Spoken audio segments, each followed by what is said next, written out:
Bonjour la famille, bonjour chers internautes, j'espère que vous allez bien, hein. Bienvenue dans notre chaîne Un jour une histoire. Dans Un jour une histoire, vous ne serez jamais dessus. Un jour une histoire, chaîne des valeurs, chaîne Oyo, hein. Oui, la nouvelle concept Kitoko Bolingara. Donc, restez toujours branchés. Beaucoup plus aussi, je vous en supplie de vous abonner. Abonnez-vous massivement. Abonnez-vous, partagez, likez. Eko Salabiso Malamu, la famille. N'hésitez pas à commenter, n'hésitez pas de nous envoyer vos suggestions. Nous avons vraiment besoin de ça. Talaka koyo kabino esunga biso to évoluer, to meka ko bongisa place yo ezana nu malamu te parce que mon côté à na vie. Donc on a besoin de vous, de vos conseils, de vos suggestions. C'est très important pour qu'on puisse s'améliorer. Donc, c'est un peu ça, c'est la vôtre MTK Love, Miskani Tukaba Tukapeba Kiese. Bienvenue dans notre chaîne Un jour, une histoire. Quelle est l'histoire du jour? Quelle est l'histoire du jour? Qu'est-ce que Maman Miska, hein, mon tabac concept est belé, sujet belé. Qu'est-ce que Maman Miska est venue nous dire aujourd'hui? La famille, suivez cet extrait et puis, tous à tous. Stratégique d'ailleurs, c'est de dire, je touche 1 million, chaque mois j'économise 300 000. Donc on décide d'économiser Voilà. 700. Donc je vis sur 700 000. J'économise 300 000, je vis sur 700 000. Donc toute ma programmation des dépenses va se faire sur les 700 000. Il faut avoir une force de caractère, c'est extrêmement important. On ne touche pas aux 300 000. OK? C'est ça, épargner. Dans épargner, déjà, c'est une décision stratégique. Épargner, c'est pas « Ah, j'arrive pas à épargner parce que toutes mes dépenses bouffent mon salaire. » Non. Donc ça veut dire que quand Ça on veut a dire mis que cet argent quand on de a côté, décidé ça, il y a des dépenses qu'on va qu'on réduire. va réduire, Il y voilà. a des gaspillages qu'on va réduire. D'ailleurs, ça vous permet de vous structurer. C'est-à-dire que ça vous permet de vous structurer. Ça, c'est extrêmement important. Si vous ne le faites pas, si vous n'êtes pas discipliné, vous ne pourrez pas épargner. Maintenant, la gestion de l'argent, c'est-à-dire qu'il faut que les gens prennent l'habitude de faire des budgets. Il faut qu'ils prennent l'habitude de se dire, par mois, voilà ce que je dépense, voilà ce dont quoi j'ai besoin, et ajuster le budget. C'est de dire, bon, je vais 4 fois par mois au restaurant, est-ce que c'est nécessaire? Parce que ça bouffe déjà 150 000 dans mon salaire, est-ce que c'est nécessaire? 2 fois, c'est autant bon. Voilà la famille, c'est notre papa Stanislas, j'espère que j'ai bien prononcé les noms, Stanislas Zézé. Je suis tombée sur lui ces derniers temps, je le suis, il parle vraiment bien, bah, conseil naïe, en tout cas, il a la tête et félicitations à lui. Notre papa nous a parlé de comment épargner. Aujourd'hui, je me aussi tout sur le langue, surtout pour ma communauté congolaise, pour l'Afrique aussi, c'est très important. D'économiser, savoir épargner, c'est très important.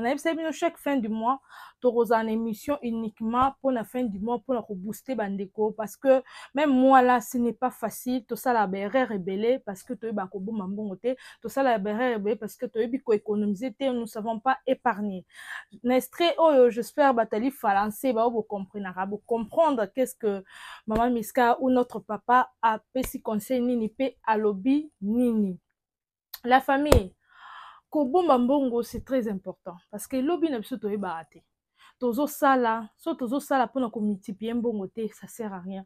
So tozo sala po lobi na biso to lela. Lelo to sala toza makasi. Lobi to ko kweya, mais soki eloko moko ezate pona ko sunga biso to na likambo ekweli biso ndako ekozika na santé na ba famille na biso, soki tozo yeba ko épargner te, soki toyeba ko économiser te, soki toyeba ko bomba te, tozo mita wa la famille.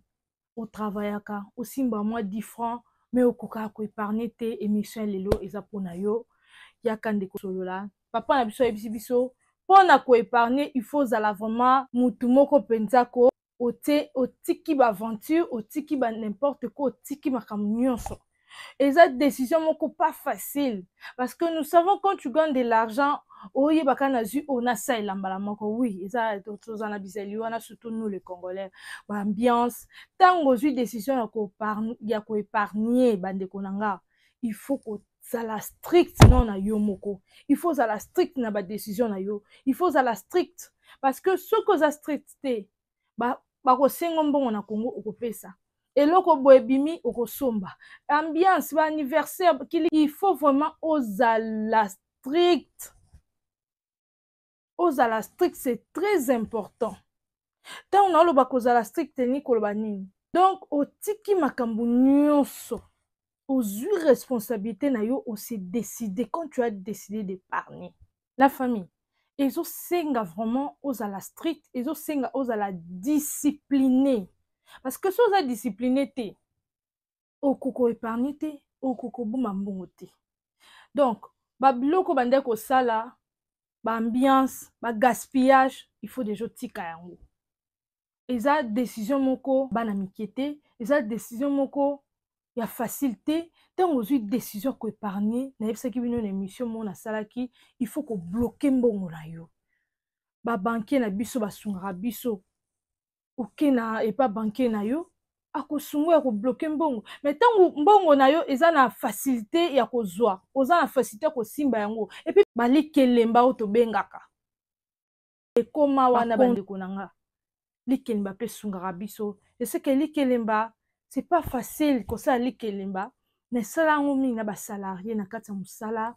Soko za entrepreneur occupe ko sala ngo pa ba oyo moni que musala na eza na agence na na compagnie na ye bo sala likelemba bino beaucoup avancer parce que likelemba ko sungo kuna ko teza obligatoire il faut pesa mbongo. Mbongo wana tongo tien likelemba za mbongo ba projet na yo eza mbongo pona lobby na yo. Ozo tambongo ozo bomba po lobby esungo o multiplier ngo na ba projet na makambu songolo pakala. C'est très important. Tant aux décision ya ko épargner na zo beta cité tika makambo ba ambiance ba restaurant ça so kendara restaurant 3 fois par mois to par mois 2 fois au supprimer ata moko tika na moko une fois par mois. Pourquoi 2 fois par mois? Pourquoi 3 fois par mois?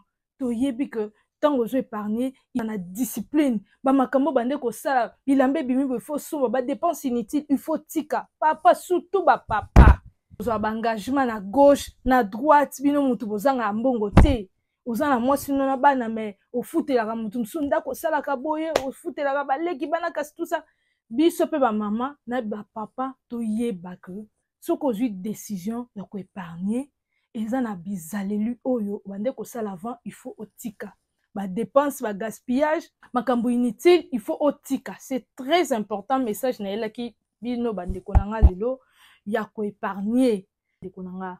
Soki to bomba te lobi na biso to kosuka wapi. Soki to yeba ko multiplier mbongo te lobi to kosuka wapi. Eza te ka salaire moko wana oza en danger. Okotika ka na salaire moko te ozo sala ka na mbongo wana salaire na wana yango kaka non. To koma lelo ozo sala oza sala surtout ba salarié boza na moins chance ya ko sala dans les noirs, boza na moins chance ya ko multiplier mbongo na Congo wapi bisika nyonso zala ka mayele zala sage. Na beti société soko ozui décision ko épargner zala discipline zala strict. Zwa mbongo wana na banque na yo tango bloqué. Oui, binde tu peux exemple dans 2 ans, dans 5 ans. Na bomi mo on a pendant 3 ans et 2028 na ke fungola compte nanga suma moi 10 000 okangisi moi 15 000 pour na projet moko. Eza mapete. Na projet wana na lobaka olongoli moi tango zimbongo no ya projet. Kozwa mbongo nyo sote obomba ki otana projet. Zwa ndambu tana projet, ndambu bomba bloqué yango. Continue ko boire aka moi sans kuna. Soko ça l'appelle kelemba.